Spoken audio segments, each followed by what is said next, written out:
আমার রান্নাঘরে সবাইকে স্বাগত। আমি এখন করব সয়া চিলি। আমরা তো সাধারণত চিলি চিকেন খাই, কিন্তু আমি এখন করব সম্পূর্ণ ঘরোয়া উপকরণে সয়া চিলি। এর জন্য আমি প্রথমে এক বাটি সয়াবিন সেদ্ধ করে নিয়েছি।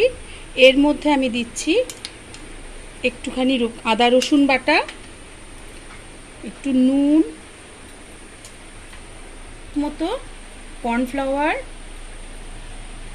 আর একটা ডিম আমি ফাটিয়ে নিচ্ছি।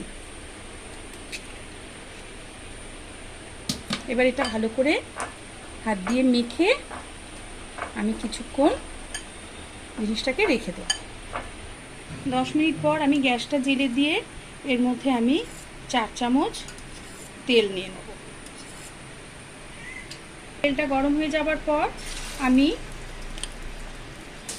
সয়াবিনগুলো ভেজে নেব। এবার আবার দিয়ে দিলাম 3 চামচ তেল। আমি এখানে এটা সাদা তেলেই করছি। 3 কোয়া রসুন কুচোনো, আদা কুচোনো, তো কাঁচা লঙ্কা কুচোনো। কুচিটা না দিলেও চলে, আমি একটু গ্রেভিটার জন্য আমি একটুখানি দিলাম। পেঁয়াজ কুচোনো ছিল বলে আরও দিলাম।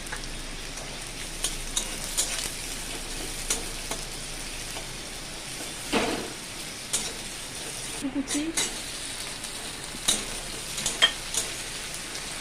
দিলাম, পরিমাণ মতো নুন,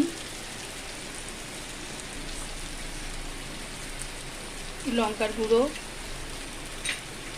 দিলাম, বড় করে টুকরো করে রাখা 2টো পেঁয়াজ, না ক্যাপসিকাম, সামান্য একটু নাড়ব। দিয়ে দেবো 2 চামচ সয়া সস,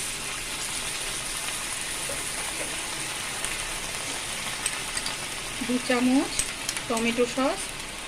চিলি সস দিলেও হয়, আমি চিলি সস দেই না। কর্নফ্লাওয়ার গুলে দিয়ে দিলাম।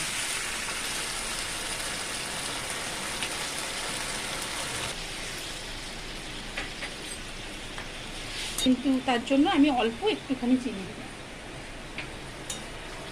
ঝোল ফুটে উঠলে আমি সয়াবিনগুলো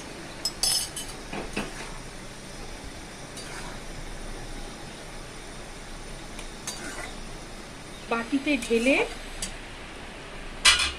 ঢেলে নিলেই রেডি।